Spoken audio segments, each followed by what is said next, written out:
Welcome into Defeating the Curse. It's the FPLP show, victory week here in the nation's capital. Commanders got the dub. Carson Wentz proved to be worth it. Oh man, I'm still flying high from that victory. It was a wild week one. Shout out to Joe, Razzle, and Stevie for covering for us, but FP and LP are back. We're going to give you the real recap of the Commanders' win. We're going to give you the real inside scoop of what we actually think is the strengths and weaknesses of this team going into week two. Let's go. I'm hyped. Are you still hyped, LP? Football is back. The Commanders are back. The fans are back at FedEx. It was a good game. I mean, sure, it's the Jags. The Jags suck, and the Commanders probably suck too. But it's a win. A win is a win. You go negative four fast. touchdown passes. When was the last time we had that? Kirk Cousins at some point in time. If even, right? I mean, we couldn't even get into the red zone. We couldn't even score in the red zone last year. So scoring 4 times, I mean, that's big, right? There's a lot to talk about, a lot to digest here, a lot to unpack with Carson Wentz. So let's break it down from top to bottom, right? Like you hit on something that I do want to touch on was that crowd noise was legit. The fans came out full force. I'm still not going to go back to FedEx Field. I think there were still a couple pictures of leaky pipes. But I'll tell you what, you string along 2, 3, 4 wins, I can see this fan base ready to explode, ready to commit and get back into FedEx. Yeah, the big thing you got to realize is the weather was supposed to be awful. It was supposed to be downpour rain the whole time. So people probably backed out. The lower bowl was packed. The upper bowl had some empty seats.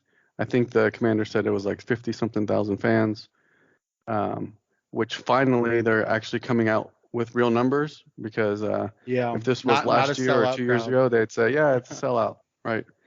No, but that crowd noise played a part, right? So the offense, they were pumped. They were pumped. You can see the crowd noise give life to that team, especially when they needed it, right? So Carson comes out, the first 15 plays are scripted. We're moving the ball efficiently. Everybody's looking good, looking crisp. Curtis Samuel out of left field shuts all the critics down. He's back. I am excited for him. Just Scott Turner, the play calling, the packages, Logan Thomas, Armani Rogers, or whatever his name is, like everybody had a little bit to do with that victory. And it's so exciting to see that. I mean, that's week one, right? Like your expectation is week 2, week 3, week 4, you get crisper, you get better, you get more chemistry. And if you can string together a win like that, I guess it was the Jaguars. But you know what? Every fan in DC right now is going to pray that the Jaguars whoop up on the Colts in week 2, dominate them. And if they do, if the Jags are actually that good, your overreaction for week 1 of the Commanders gets dialed back a little bit. Maybe the defense isn't so bad because the Jaguars drop a 40 burger on the Colts. You never know. Yeah, and there were certainly some coaching decisions from Doug Peterson, not getting Travis Etienne the ball enough, things like that, right? Trevor Lawrence was having a rough day. I don't know, man. I think he's a good quarterback who's just not catching a break, right? And that's kind of what happens with bad teams. Every pass Travis Etienne missing the touchdown. What I like the most on the defensive side of the ball, right? There's certainly the secondary's got some issues. Jamin Davis on Christian Kirk should never happen, right? Jamin Davis on a receiver in the slot should never happen. There's certain things on the defense that need to be cleaned up, but I felt like the defensive line played as a unit, got pressure in Trevor Lawrence's face. You got to talk about Defoe, man. Forrest came in big for Cam Curl, right? He Pro Football Focus #1 safety of the week. He came in huge, and oh, was he? I was excited when we drafted him last year. I thought he should see a lot more field last year. He didn't. He's a player, man. He can make some hits. That hit he had at the end, like that pop. Woo! I mean, he was always a big hitter. The question was, can he play in the secondary? And obviously the interception at the end was huge, but it was really a throw up, like right to him. Because Sweat got his pressure. Yeah. Really, Trevor Lawrence was an absolute idiot for throwing that game away right there because you could live for another down. You're in 4-down territory. There's no need to throw up that Hail Mary.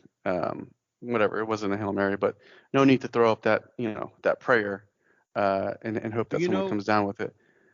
shout out to Ron, because the old Commanders, the Washington football team, the R words, whatever, they would have found a way to lose that game. That was a game where you and I finished Sunday not saying a word to each other. You leave. We're depressed. We threw the game away. Oh, those picks cost us, whatever. But this team, this roster, the character guys that Ron put in place, they rallied. They stood up. They got the win. The mistakes got uh, slimmed back after those interceptions, right? And Wentz took ownership of those interceptions. I mean, one was a dud, right? And then the other one was kind of that screen, that second interception. I mean, their D end or whoever the first overall pick, that was just a monster interception. I Yeah, mean, it was also a bad throw. Like, it was behind whoever the running back was. Gibson, Like, yeah. was it Gibson? Hmm. And Carson owned it, right? And that's the big thing. The first thing he says in the locker room is, you can see it on Commander's Twitter, right? Ron gives his speech. Right, game Carson's ball. like, I effed up 2 plays.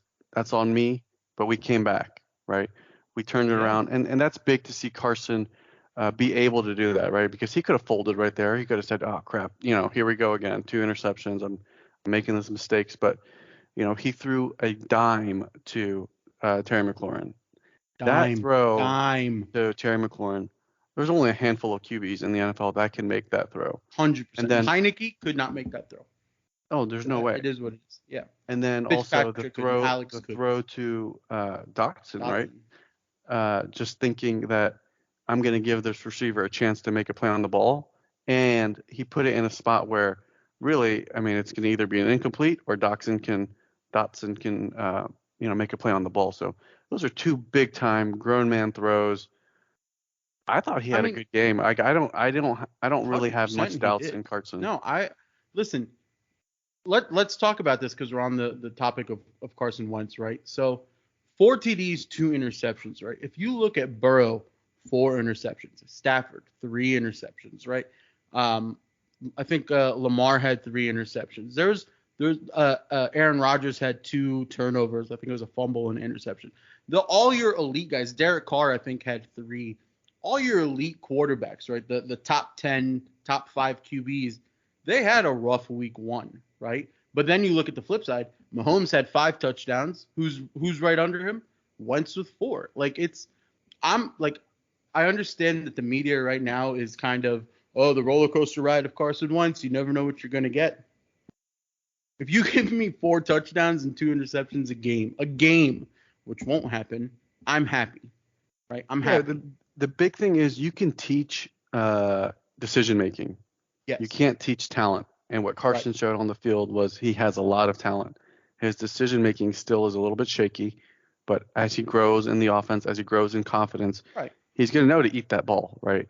And Throw the that and the ball into the dirt receivers, against the screen. the The receivers in late that throw, locker room, that happens, right, in the NFL. yeah, Like the Tom Brady throws that throw all the time. It happens. happens all the time. But the receivers in that locker room, right? Your 3-headed beast, right? Your Curtis, Terry, and Dotson now.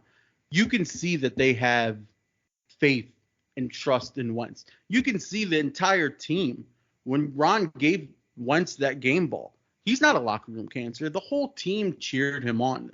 We were hyped for him. Again, we mentioned this 3-4 podcasts in a row now.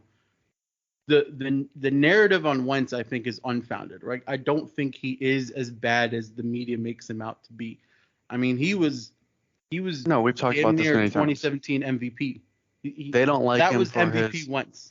views and whatever happened last year, all those It's things. trash. It's And trash, he deserves especially a when you little look bit around the league. of blame for that, right? Because he still didn't show up in the Jags game.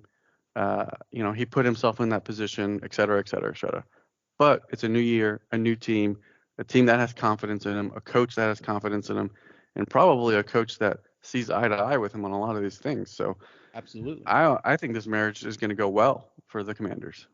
Even better will be Scott Turner and Wentz. Scott Turner, you got to feel bad for him, right? Like he was asked for the last 3 years to be your offensive coordinator, to be your play caller, with so many has-beens or unknowns that he couldn't really call a game plan the way he wanted to call a game plan. He couldn't put in the packages that he wanted to put in. You can see just how exotic some of those packages looked on Sunday. Scott Turner is ready to just unleash this playbook, right? Nobody in the NFL or the media can deny that, like, Norv Turner, Scott Turner, that entire kind of mindset of how they call plays doesn't work. It clearly does. You just need to have the right personnel. And I think we finally have the playmakers needed to be aggressive, to go downfield, to get those chunk plays. We have it. We can do it now. Yeah. Let's talk a little bit more on the receivers and the good things that we saw. Curtis Samuel had a coming out party in Washington. The way that he was used to me is, I mean, that's almost in a Debo role.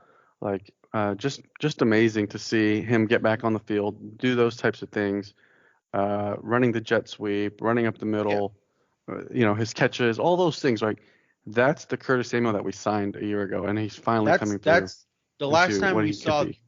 The last time we saw that version of Curtis Samuel was when he was torching us when we were playing the Panthers, and he was on that team, right? That's the last time that version of Curtis came out, the one that is electric and the multi-use tool and can do it all. And then, it's just The other impressive thing to me was it wasn't the Terry McLaurin show. We know what Correct. Terry can do, and he took a back seat to all these other receivers. We but know he what stepped up. He McKissick was can as do. a leader, though. He also took a backseat. So, Mhm. like, these are the dependable guys. When you're down and you need a playmaker, you get them the ball, right? And so we didn't need that, which was huge. That we still Until have we that did in our need it. pocket. Didn't need it until we did, and then they stepped up.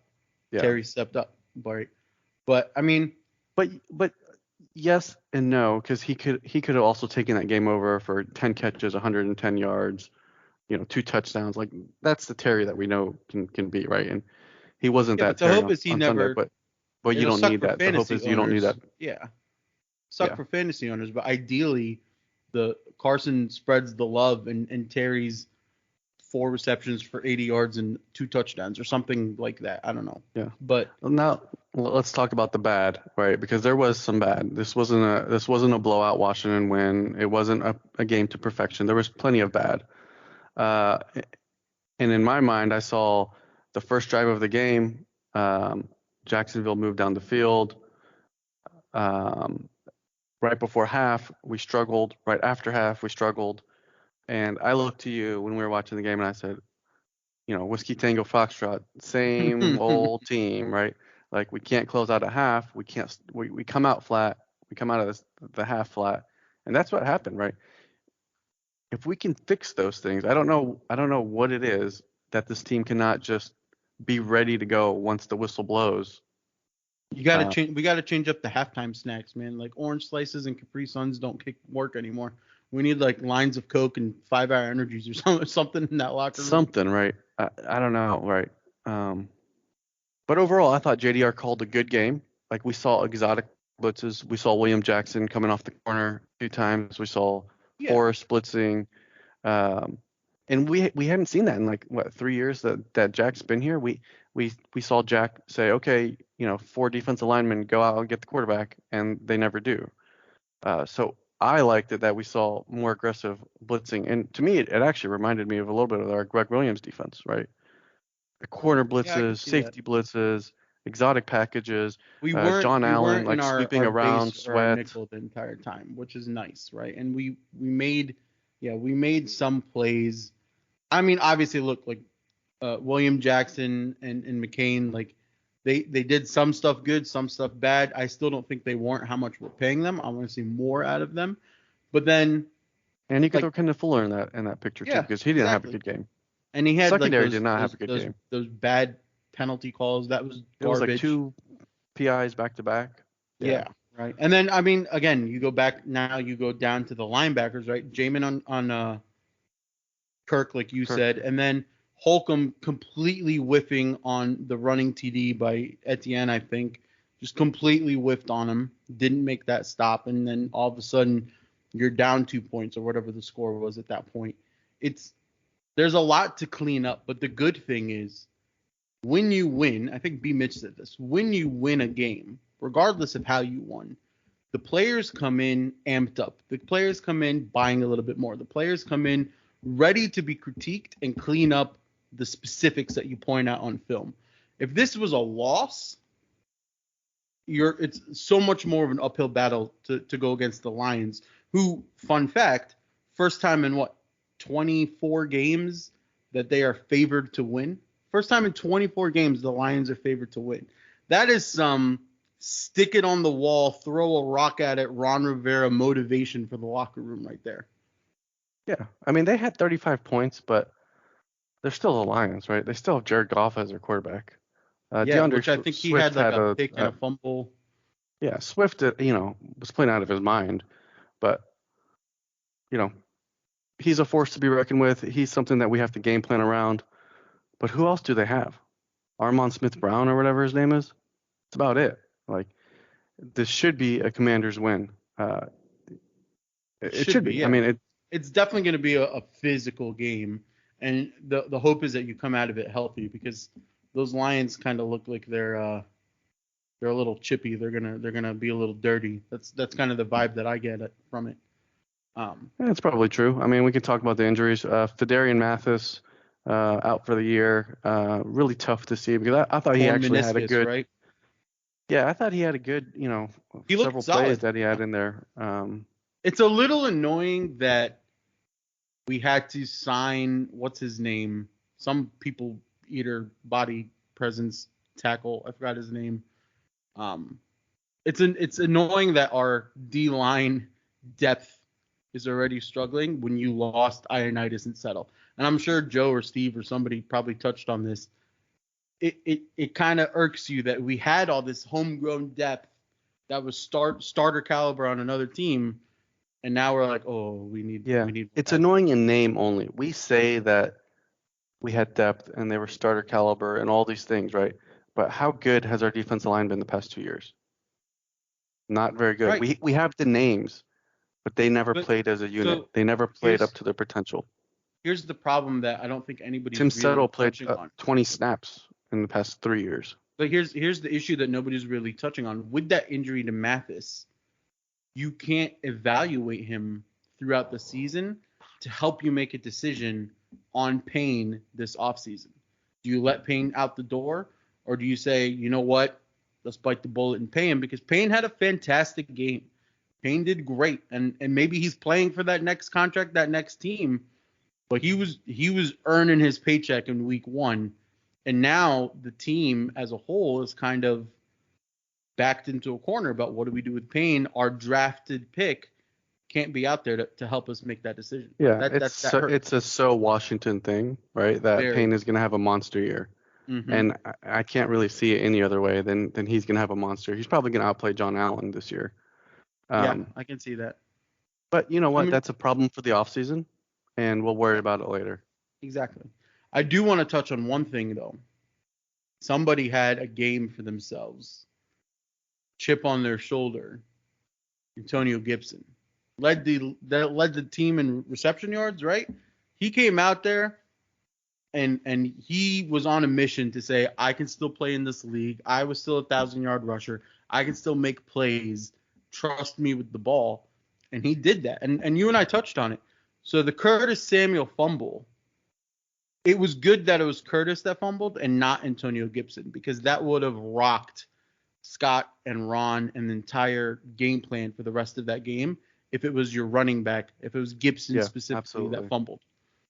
I mean, he still only had 50-something yards rushing, so we still have a gap in our up-the-gut rushing game. And B-Rob was on the bike today, so that's promising. But I still don't see him playing. Obviously he's not allowed to play for the first 4 games, but I mean, I could see it kind of dragging on a little bit. He did get shot in his knee. Hey, I'll tell you but what, either way, if week 5, week 6 roll around and you have B-Rob and Gibson kind of as your workhorse running backs, I love it. Yeah, and McKissick as your change of pace guy. Yeah. Who probably the best change of pace guy in the NFC East, or certainly in the NFC East, but one of the best in the NFC. Yeah, for sure.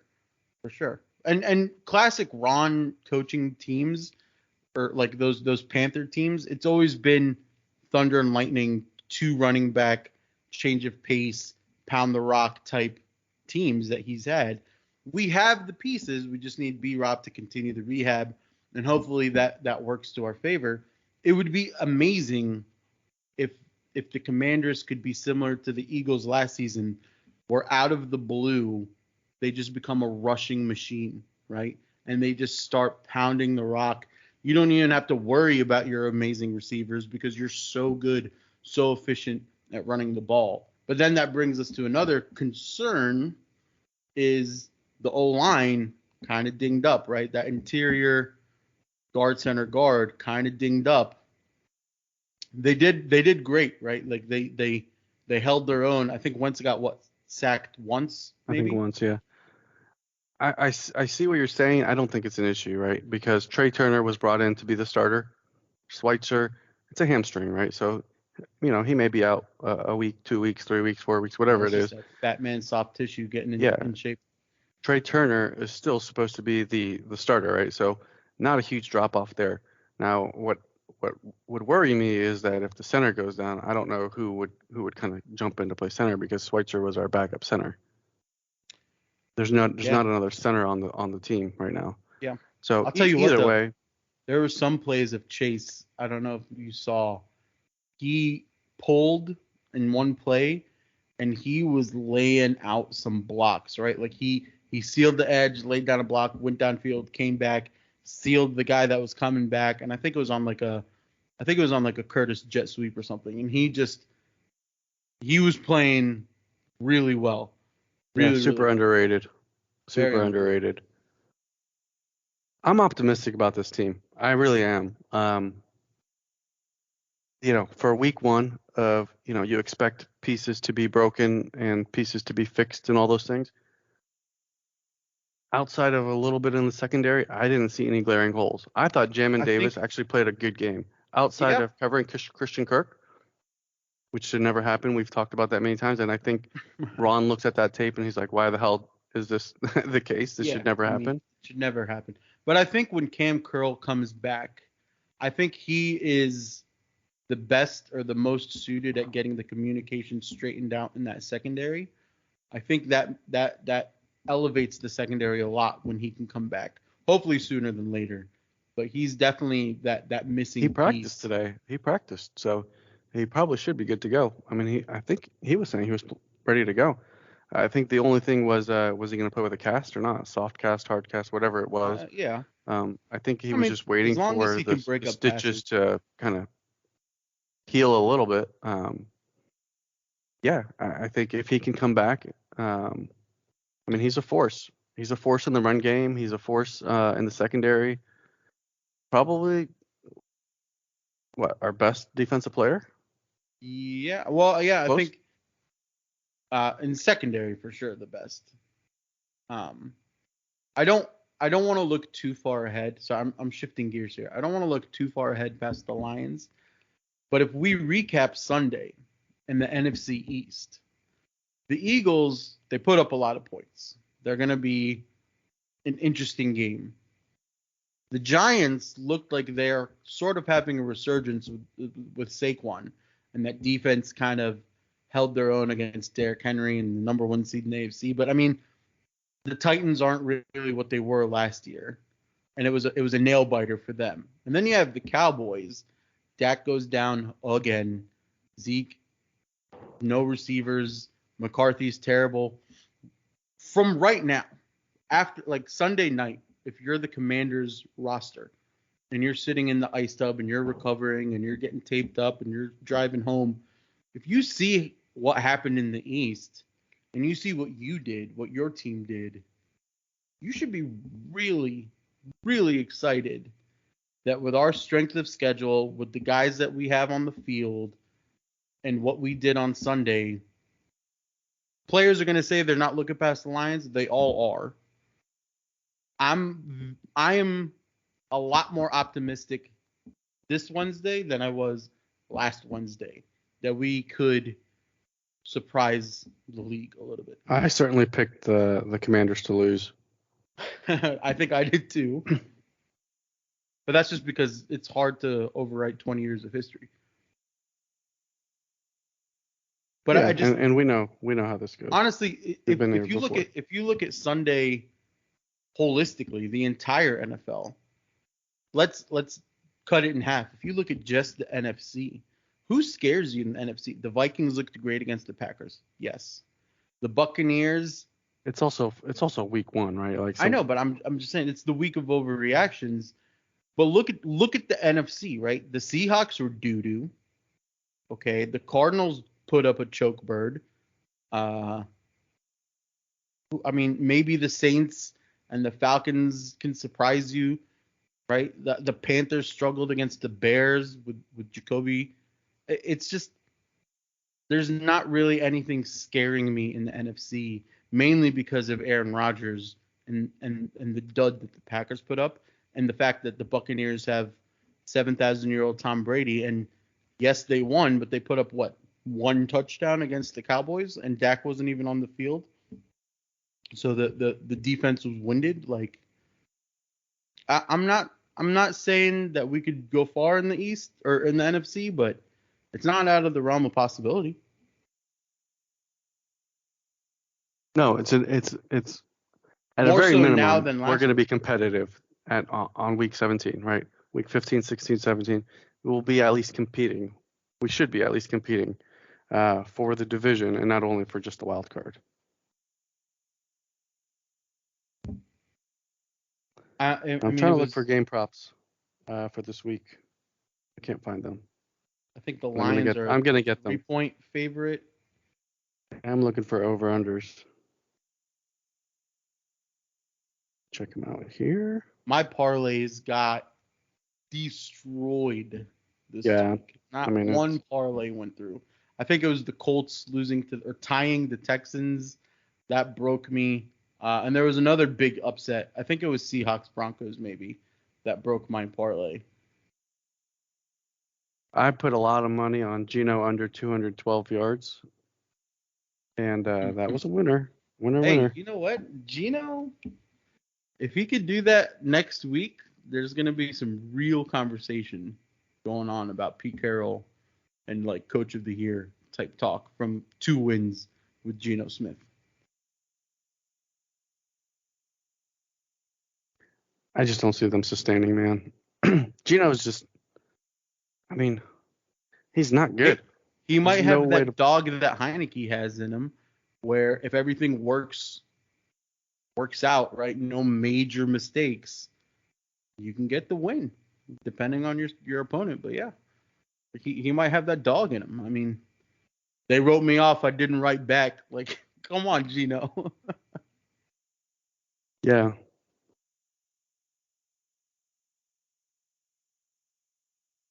All right, I'm giving up on finding the over under, Yeah, but you're struggle mode here. Come on, man. well, We need a buffer here. This is awkward silences. are we picking Terrible our co-host. our winners for the week? I could do that. Bring up the schedule. Do a little screen share for me. Let's go. Quick fire though. Quick fire wins and losses. All righty, here we go. First game is. Okay, tomorrow, Chargers Chiefs. That's gonna be a good game. I'm It's going gonna be a Chiefs. great game. Actually, you I'm know going what? Chiefs. I'm gonna go Chargers to upset. No, I'm going Chiefs. Panthers Giants. I'm actually Giants going regressing. Giants. I'm going Panthers. No, I'm going Giants. I think Saquon has another big game. Steelers Patriots. Steelers Patriots looked awful. look Steelers. terrible. Mac Jones hurt his back, but I think he's back at practice. Steelers all the way. Saints with Jameis actually looked pretty good. Saints Bucks, but I'm gonna go Bucks. Yeah, you got to go Bucks.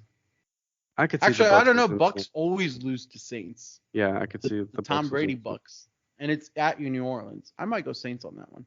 I'm gonna go Saints there. Jets. I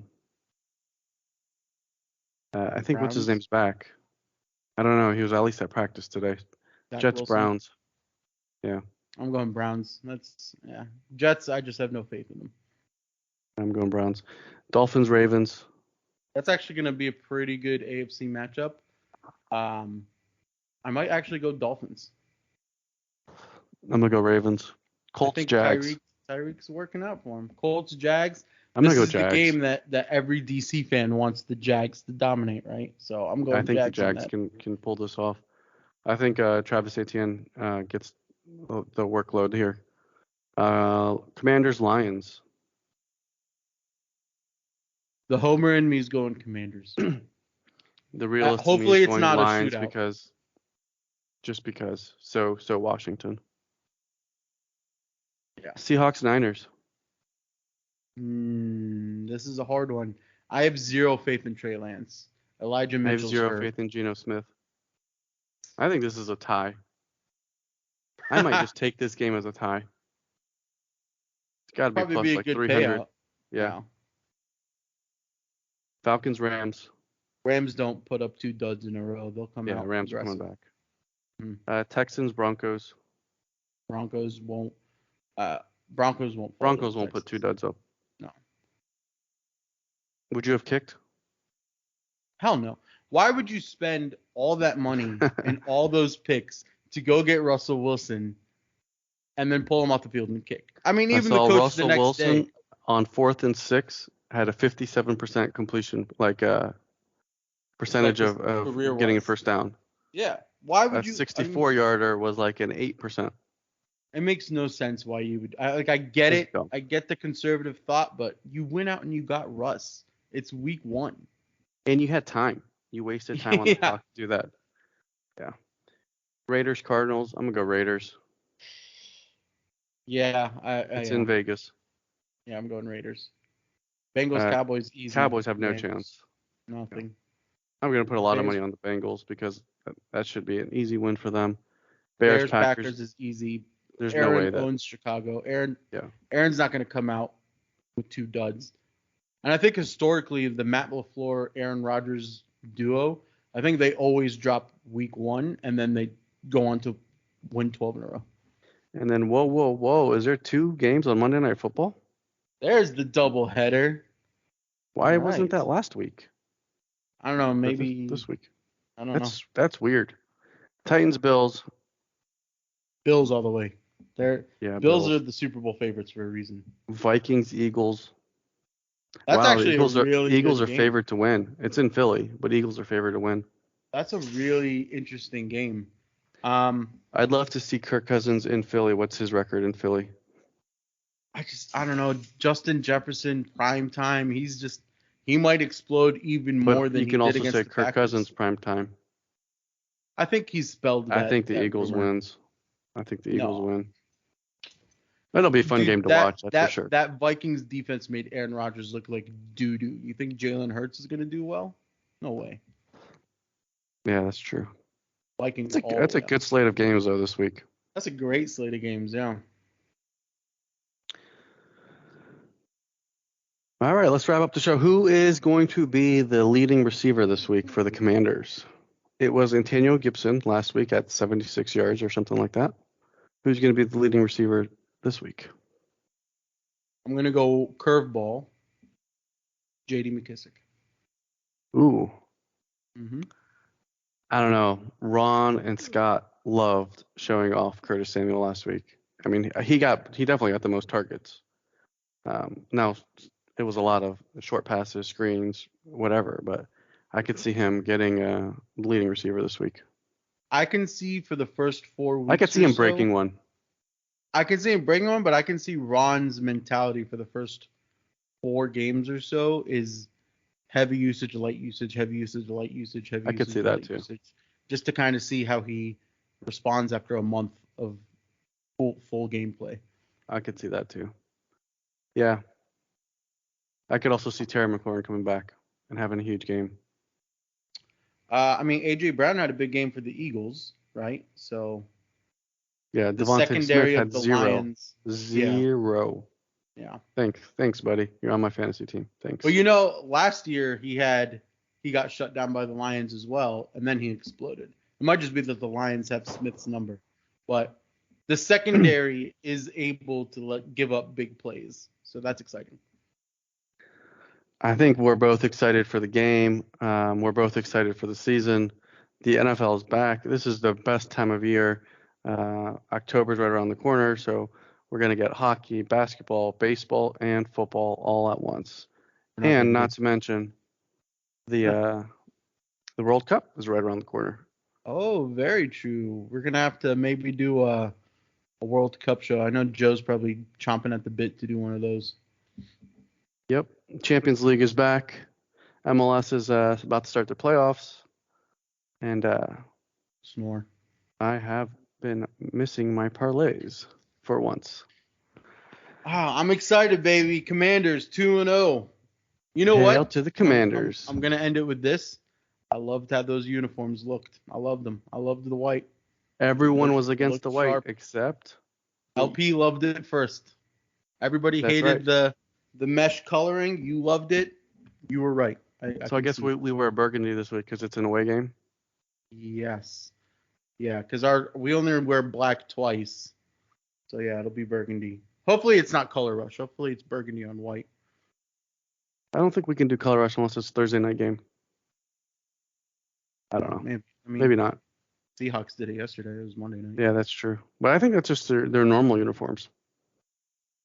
It doesn't matter. The whites look good. The burgundies, they look like they did last year. There's All not that right. much difference. Let's wrap up the show. Give me final score. Commanders Lions. Well, I just picked the Lions to win, so I'm gonna go 27-24 Lions. I'm going 32-28 Commanders. Hail to the Commanders. Hail to the Commanders, baby. Listen to all our stuff on